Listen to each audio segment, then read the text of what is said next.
Olá, sou o professor Luiz Henrique Moreira e nesse vídeo a gente vai fazer uma correção de algumas das questões que eu mandei para vocês fazerem.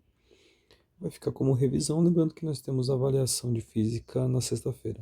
Eu não vou corrigir todas as questões, porém algumas daquelas que vocês sinalizaram que mais têm dúvidas. Um dos itens era a unidade de armazenamento, né? Então, só relembrando, no Khan Academy, o K está indicando 1024, né, dentro de unidade de armazenamento. Lembrando que o certo é que o K indica 1000, né, e não 1024. Aí foi introduzido, algum tempo atrás, o kibibyte, que daí seria 1024 bytes, né? Porém, no Khan Academy ele está com o padrão antigo, ainda indicando que o K é 1024. Aí não tem a diferença entre o kbyte e o kibibyte. Na prova, sexta-feira, na avaliação sexta-feira, eu vou usar o mesmo padrão, tá? Então o K vai indicar 1024 em unidade de armazenamento, tá? Ainda utilizando o padrão antigo. Então, fazendo alguns exercícios aqui com vocês, eu selecionei aqui alguns, ficaria o seguinte. A internet da minha residência tem 100 megabytes. Quantos kilobytes ela tem? Bem, 1 megabyte tem 1024 kilobytes, né? Então, os 100 megabytes seria os 1024 vezes 100, que vai dar 1024 e dois zeros no final, ou seja, 10.000, ou seja, 102.400 kilobytes, né? Nesse caso. O certo seria a referência ao kibibyte daí, né? Mas não tem problema, então seria 100 megabytes. Aqui nesse caso vai dar 102.400 kilobytes.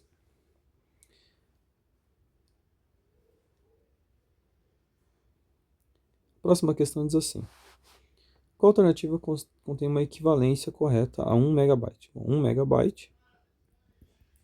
megabyte é igual a 1024 kilobytes, né? Então seria isso aqui. Próxima questão diz assim: a internet da minha residência tem 200 megabytes. Quantos kilobytes ela tem? Bom, 1 megabyte é igual a 1024 kilobytes, ou seja, os 200 megabytes seria 1024 vezes 200, né? 2048 e mais dois zeros no final, ou seja, 204.800 kilobytes. Seguindo sempre a relação, né? 1 gigabyte é igual a 1024 megabyte. 1 megabyte é igual a 1024 kilobyte. 1 kilobyte é igual a 1024 bytes. Assim por diante, né? Seguindo sempre a relação, né? Aqui no caso, 1 terabyte seria 1024 gigabytes. Ok? Eu estou seguindo a mesma relação só para não dar confusão ali, porque no Khan Academy ele está usando essa relação, né? Não do kibibyte, do gigabyte, do kibibyte e do terabyte, né? Então, só para não dar confusão, vamos seguir o mesmo padrão para a avaliação sexta. Tem mais uma questão aqui. Qual alternativa apresenta unidade de medida para armazenamento de dados? Bom, terabyte. E está resolvido, né?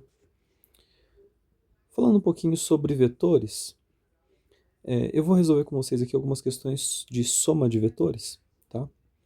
Antes, vamos só dar uma revisadinha aqui em algumas teorias aqui para soma de vetores. Bem, nós temos aqui o método do polígono. Temos o método do paralelogramo.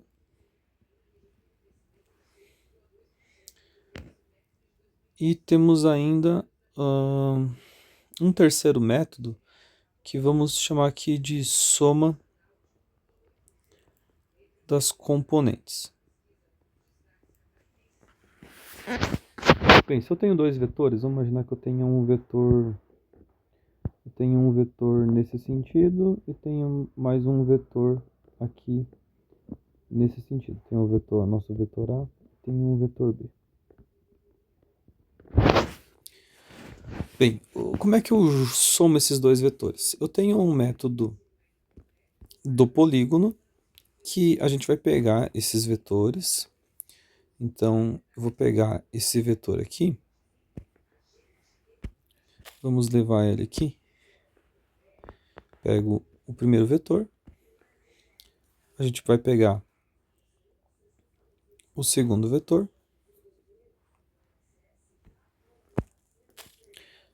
nós vamos colocar o ponto final de um no ponto inicial do outro. Então ficaria assim. Ora, o ponto final desse vetor eu coloquei no ponto inicial do outro vetor, tanto faz a ordem. Esse método diz que a soma desses dois vetores vai ser esse vetor aqui. Esse é o método do polígono. Então, se eu tenho vários vetores, então eu tenho esse vetor, quero somar com outro vetor, eu coloco ele aqui, quero somar com outro vetor, eu coloco aqui, e a soma desses vetores é justamente a resultante que vai desde o ponto inicial do primeiro vetor até o ponto final do último vetor.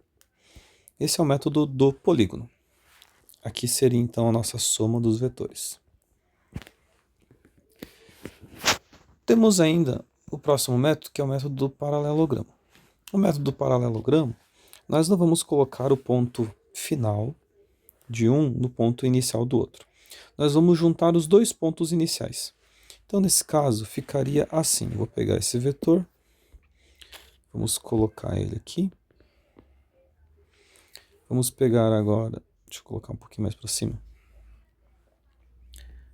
Vamos pegar agora esse outro vetor. E nós vamos colocar o ponto inicial de um com o ponto inicial do outro.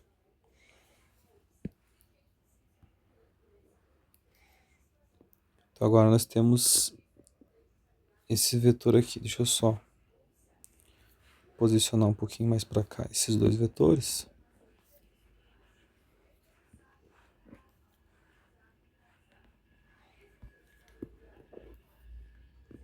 Tá, coloquei o ponto inicial no ponto inicial.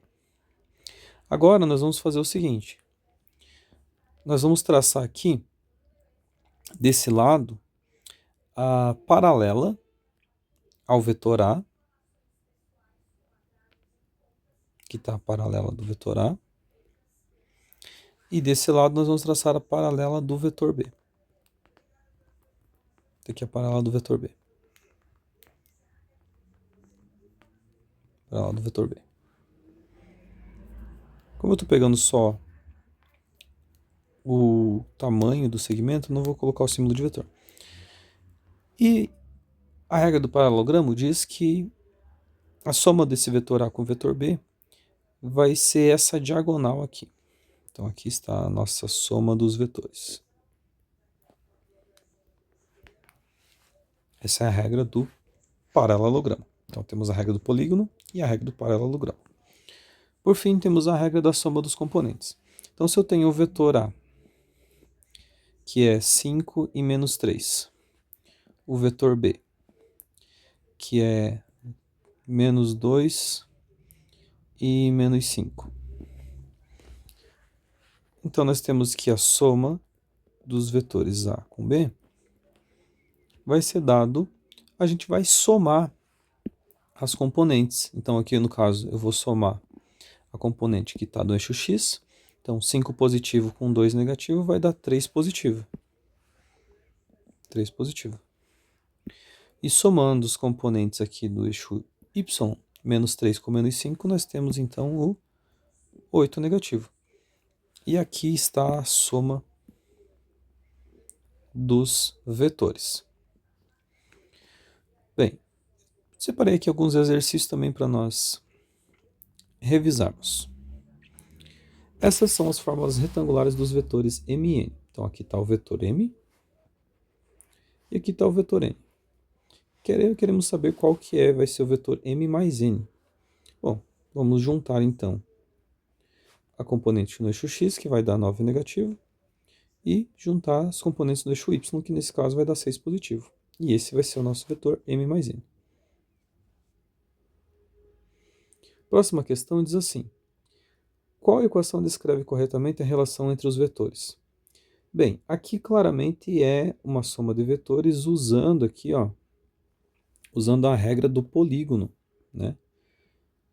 E lembrando que na regra do polígono nós colocamos o ponto final de um no ponto inicial do outro. Vamos analisar aqui aonde está o ponto final no ponto inicial. Está justamente neste ponto aqui, né? Aqui nós temos o ponto final de um com o ponto inicial do outro. Aqui nesse vetor nós temos o ponto final e nesse vetor aqui nós temos o ponto inicial dele lá, né? Já que o ponto final está aqui para baixo. Então se aqui está o ponto inicial, aqui o final, neste ponto aqui está o final e o inicial de 1, então esse vetor aqui é o resultante. Então eu peguei esse vetor, coloquei esse outro vetor e aqui está a resultante. Ou seja, o vetor R mais o vetor P tem que dar esse vetor Q aqui. Ou seja, o vetor Q é a soma vetorial dos vetores R e P. Logo, a resposta certa, então, é R mais P igual a que essa aqui. Próxima questão diz assim, ele dá aqui o vetor A, dá o nosso vetor B, e responda as questões. Temos que somar os vetores. Primeiro ele pede para nós desenharmos o paralelogramo resultante. Bom, para nós desenharmos o paralelogramo resultante, um desses pontos aqui a gente vai colocar no 0, 0. Então aqui seria o ponto 0, 0. Eu vou ignorar, eu vou fazer em vermelho, que daí eu estou ignorando esses 4 pontos em azuis aqui, porque eu estou aqui com uma imagem. Então, como eu estou com uma imagem, eu não consigo pegar esse ponto azul e movimentar ele. Tá? Então, eu peguei um desses pontos, coloquei aqui no ponto 0, 0. No Khan Academy, vocês vão fazer isso. Vocês vão pegar esse ponto e vão levar até o 0, 0. Um desses pontos vai para o 0, 0. O outro ponto vai fazer o vetor A, que vai no 3 e 3. 3 e 3 está aqui. Então, um dos outros 4 pontos eu levo aqui. Então, já temos 2 pontos posicionados. Aqui já está o nosso vetor 3, 3, né? Temos um outro vetor, que é o vetor menos 5 e menos 1. Bom, x menos 5 e menos 1 no y é aqui. Então, seria este ponto aqui. Já temos 3 pontos posicionados. Só apagar esses itens aqui. Aqui é como se tivéssemos o nosso outro vetor, que seria o vetor B. Aqui está o nosso vetor A e aqui está o nosso vetor B. Onde é que eu vou posicionar agora o quarto ponto? Bom, eu preciso, na regra do paralelogramo, eu preciso agora desenhar as paralelas aqui, né? Bom, é isso que nós vamos fazer aqui. Bom, a paralela do vetor A vai ficar aqui, a paralela do vetor B vai ficar aqui. Elas têm que ter sempre o mesmo valor, tá? Então, se daqui do ponto 0, 0 para este ponto aqui foi 3 para a direita. Olha, deixa eu melhorar isso aqui. Se deste ponto para este foi 3 para a direita e 3 para cima, significa que deste ponto para este aqui vai ter que ser 3 para a direita, então vai dar no menos 2. E 3 para cima, então vai ficar aqui. Vai ficar no menos 2 e 3. Então aqui que vai ser este ponto aqui. E aqui está nossas menos 2 e 3, não, desculpa, menos 2 e 2, né? Vai ficar aqui. Menos 2 e 2, porque daí veio 3 para a direita e 3 para cima, né? Só que nós já estamos... Veio 3 para a direita e 3 para cima. Porque deste ponto para este, viemos 3 para a direita e 3 para cima. Então, deste ponto para este, temos que vir 3 para a direita, que chegamos no menos 2. 3 para cima, 0, 1, 2, né? Com certeza, isso aqui é paralelo a isso, e esse cara aqui é paralelo a esse. Aqui está o nosso paralelogramo. Aqui está o vetor A, aqui está o vetor B, e a diagonal bem no meio, vamos colocar em roxo, a diagonal bem no meio, é o vetor A mais o vetor B. Ora, onde é que fica esse ponto aqui? Partindo do 0, 0, ele vai até onde? Vai no menos 2, 2. Ou seja, aqui então vai ser menos 2, 2, que é o vetor soma do vetor A com o vetor B. Vamos para um outro exemplo. Temos aqui o vetor A, temos aqui o vetor B. Elas querem, Keila e Sofia querem somar esses vetores. Bem, a Keila tentou somar usando a regra do paralelogramo. Ela colocou o ponto inicial dos dois aqui, daí tá certinho, desenhou as paralelas. Ok, chegou no 2 e 5. Tranquilo. Sofia tentou somar os vetores usando a regra da linha poligonal. Ela colocou o vetor A, tá aqui. Colocou o vetor B, o inicial, no ponto final do vetor A, tá ok. Só que ela está concluindo que a soma é esse ponto aqui, né? Não está certo, né? Por quê? Porque a gente agora tem que ligar o ponto inicial deles com o ponto final, né? E ela ligou aqui o ponto final com o ponto inicial dos vetores, né? Então ela fez o contrário, certo? Seria daqui para cá, né? Aqui seria o vetor soma, né? Aqui seria o vetor soma. Bem, quem que errou? Bom, a Sofia errou, né? A Sofia errou. Ela cometeu um erro aqui.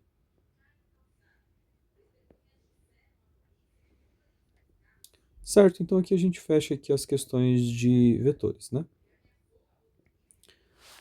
A próxima questão diz assim. Só uma outra observação aqui em vetores ainda. Se por acaso eu tiver um vetor, aqui está o vetor A, e eu tenho um vetor B na mesma direção, no mesmo sentido, aqui está o vetor A, aqui está o vetor B, e eu quero o vetor soma, vai ser esse vetor grandão aqui, né? Que vai ter a mesma direção e o mesmo sentido, só que vai ter a soma dos comprimentos, né? Certo? Que é quando eles estão na mesma direção e no mesmo sentido. Bom, falando um pouquinho aqui sobre as fórmulas de cinemática, então. Uma bola de basquete é jogada para cima com velocidade de 5 metros por segundo. Podemos ignorar a resistência do ar. Qual é a altura máxima alcançada pela bola? Responda usando um sistema de coordenadas em que para cima é positivo. Bom, uma bola de basquete é jogada para cima com uma velocidade de 5 metros por segundo. Nós queremos calcular aqui até qual que vai ser a altura máxima da bola. Vamos lá. A velocidade inicial, 5 metros por segundo. A velocidade final vai ser zero. Porque a altura máxima vai ser quando a bola para de subir, né? Nós temos aqui uma aceleração. Essa aceleração, na verdade, é a força da gravidade. A força da gravidade puxa a bola para baixo. Isso que vai causar a desaceleração, né? Que é uma aceleração negativa. A aceleração da gravidade a gente vai tomar como sendo 9,8 metros por segundo ao quadrado. Isso aqui é a aceleração da gravidade. Tá? Queremos saber a altura máxima alcançada pela bola. Qual vai ser a distância máxima percorrida pela bola? Bem, aqui nós temos o uso das fórmulas de cinemática, né? Temos aqui as fórmulas, olha. Qual dessas fórmulas será que relaciona velocidade? Ó, temos velocidade final e inicial e aceleração. A altura máxima é variação do espaço, né? Essa vai ser a altura máxima alcançada pela bola. Qual dessas será que tem aceleração, velocidade inicial, velocidade final e espaço? A equação de Torricelli. A equação de Torricelli tem velocidade final, velocidade inicial tem variação de espaço, ó, velocidade final, velocidade inicial, tem variação de espaço e tem também a aceleração, que no caso aqui é a nossa força da gravidade. Então a equação de Torricelli diz o seguinte: v ao quadrado é igual a v zero ao quadrado mais 2a ΔS. Então a fórmula é a seguinte: v ao quadrado é igual a v zero ao quadrado mais 2a ΔS. Essas fórmulas aqui eu vou deixar no quadro durante a avaliação, tá? Então qualquer problema, vocês precisam olhar para essas equações e ver quais são os dados do problema que eu tenho e qual dessas fórmulas tem esses dados para a gente poder resolver, né? Resolvendo aqui, vai ficar assim, então. A velocidade final é 5 ao quadrado, velocidade inicial. Coloquei ao contrário, né? Velocidade final vai ser 0, velocidade inicial é 5 ao quadrado, mais 2 vezes a aceleração, que seria a força da gravidade, que vai ser negativo, porque ela está desacelerando a bola. A força da gravidade está puxando a bola para baixo, enquanto a velocidade está indo para cima, né? Vezes ainda a variação de espaço. Isso aqui vai dar 0 igual a 25, mais com menos vai dar menos. Já vamos fazer isso. Menos 2 vezes o 9,8. 2 vezes o 9 dá 18. 2 vezes o 0,8 dá 1,6. Então vai dar 19,6 vezes o ΔS. Passando esse termo para o outro lado, ele vai ficar positivo. Então vai ficar 19,6 ΔS igual a 25. ΔS vai ser 25 dividido por 19,6. Então, indo aqui para cima, o nosso ΔS vai ser... Vamos resolver isso aqui do ladinho. 25 dividido por 19,6. 1,276.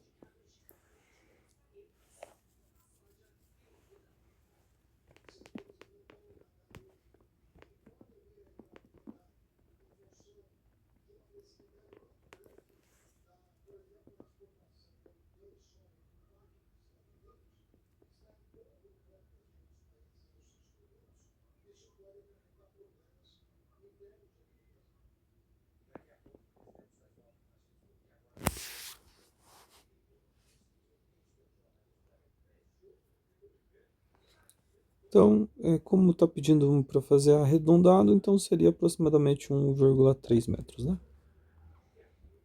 Bem, essa questão aqui foi, né? Deixa eu agora só apagar essas coisas aqui.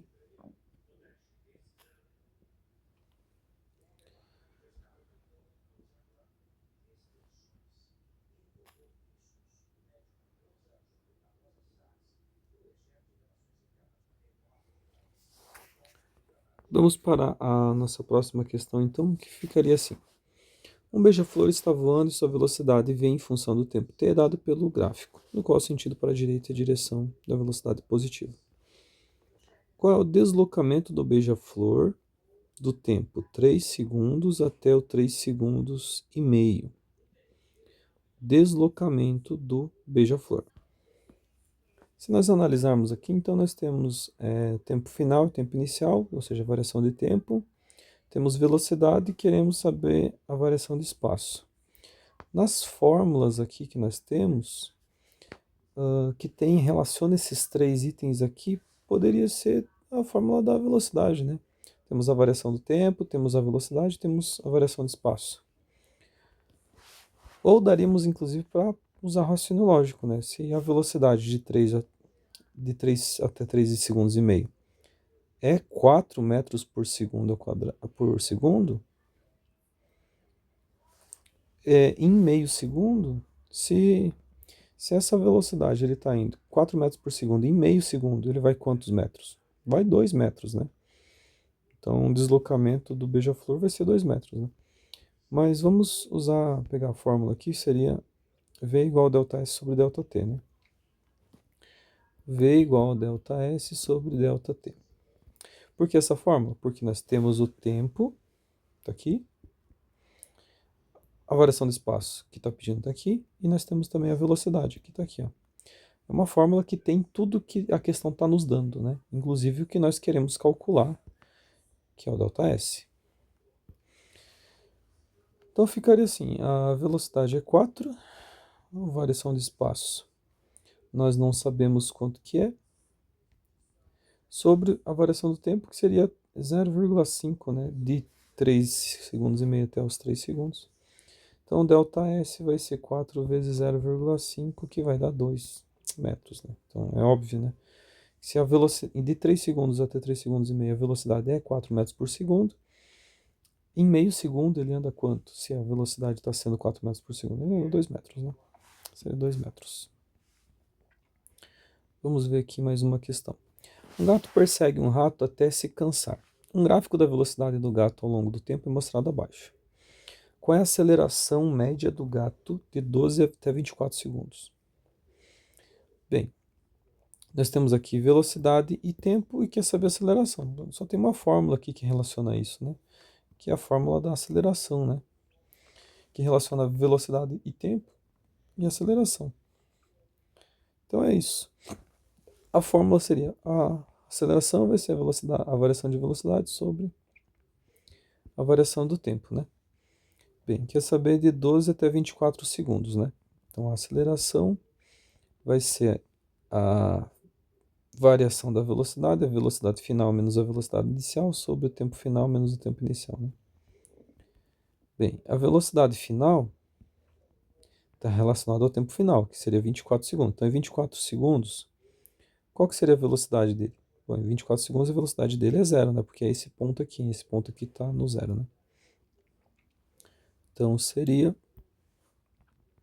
zero menos a velocidade inicial, está relacionado com 12 segundos. Velocidade inicial nos 12 segundos é 8. Então, seria 8. O tempo final é 24, menos o tempo inicial, que é 12. Então, a aceleração seria 8 negativo dividido por 12. Dá para simplificar isso aqui por 4.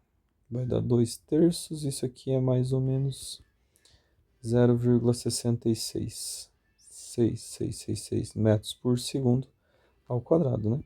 Uma aceleração negativa porque ele estava numa velocidade e essa velocidade foi diminuindo ao longo do tempo até parar, né? Use arredondamento, então fica menos 0,7, né? Próxima questão diz assim: um avião com passageiros está percorrendo a pista com velocidade vetorial de 20 km por hora. E depois aumenta sua velocidade com uma aceleração constante durante 59 segundos, ao longo de 2,4 km. Queremos calcular a velocidade vetorial final do avião no momento da decolagem. Qual fórmula cinemática seria mais útil para calcular a variável desconhecida desejada? Então, nós temos aqui algumas fórmulas e temos os dados do problema. A pergunta seria qual fórmula vamos usar? Bem, vamos tirar os dados do problema. Isso aqui é o quê? É velocidade inicial. Isso aqui é o quê? É tempo, né? Ou poderíamos pensar até em variação de tempo. Seria de 0 até 59 segundos. Isso aqui é o quê? Variação de espaço. E queremos calcular o quê? Velocidade final. Esse aqui que é o que nós queremos saber. Qual fórmula será que relaciona esses 4 itens aqui? O ΔS é a mesma coisa que o ΔX aqui, tá? Então, qual dessas fórmulas? Dê uma olhadinha aqui nessas opções. Qual vocês acham que é? Conseguiram descobrir? É essa aqui, né? Aqui está a nossa variação de espaço. Nós temos a velocidade final que está aqui. Temos a velocidade inicial que está aqui. Temos o tempo que está aqui, né? Seria esta fórmula aqui.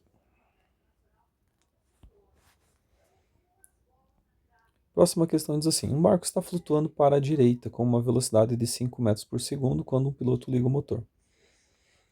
O motor funciona por 6 segundos, provocando uma aceleração constante para a esquerda. Qual é o deslocamento do barco durante o intervalo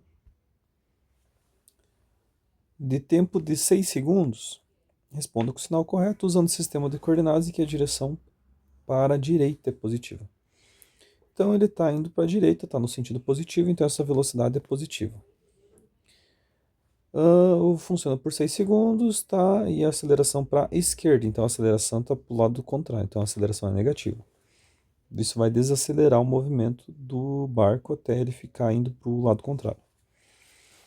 Qual o deslocamento? Então, vamos ver aqui, quais são as informações que nós temos? Nós temos a velocidade inicial, nós temos tempo, variação de tempo, nós temos a aceleração e queremos saber o deslocamento, que é a variação de espaço, né? Deslocamento. Então, são esses 4 itens que nós temos. Nós precisamos procurar uma fórmula que contém esses itens.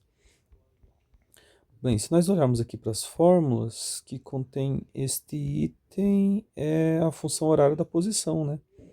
Seria esta fórmula. Nós temos os 4 itens. Temos tempo aqui, temos aceleração aqui, velocidade inicial e variação do espaço, que é o deslocamento, né? Pegando essa fórmula aqui,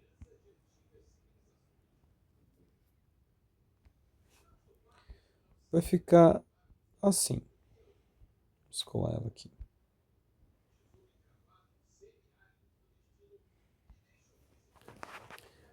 A variação de espaço nós não sabemos, é o deslocamento, queremos descobrir.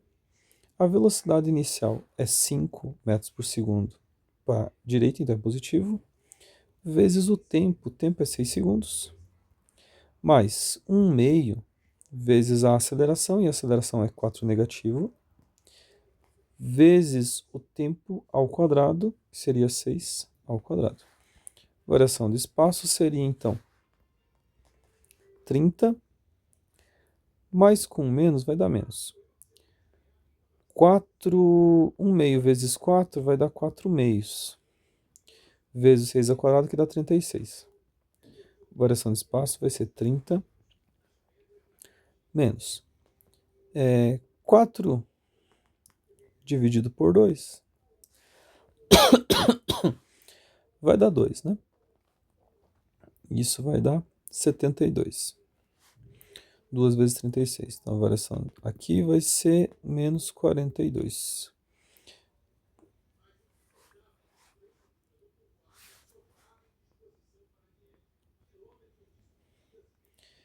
Se nós vamos pegar a interpretação disso aqui, a gente vai ver que nós temos o espaço final menos o espaço inicial, que deu 42 negativo. Isso fica nesse sentido porque se nós imaginarmos aqui um sentido de crescimento, nós temos uma origem, o barco estava em algum sentido para cá e ele começa a ir.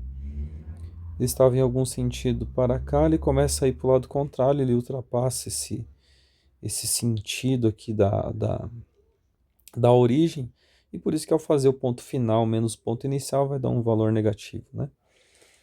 Por causa dessa ideia que fica 42 negativo, tá bom? Vamos para a última questão aqui. Diz assim: Leandro dirige para o oeste a 20 metros por segundo e então reduz a velocidade até parar em um semáforo. Aqui eu tenho um gráfico, velocidade do tempo, está dizendo aqui que a velocidade é positiva para o leste. Tá? Então, seguindo aqui o nosso gráfico, qual gráfico mostra a aceleração dele ao longo do tempo? Então vamos calcular aqui a aceleração dele. A aceleração é a variação da velocidade sobre a variação do tempo, né? Que é justamente o que nós temos aqui no nosso gráfico. Então, qual foi a variação da velocidade dele? Bem, a velocidade dele no tempo 10 segundos é 0. Menos a velocidade inicial dele era 20 negativo. 20 negativo era a velocidade inicial.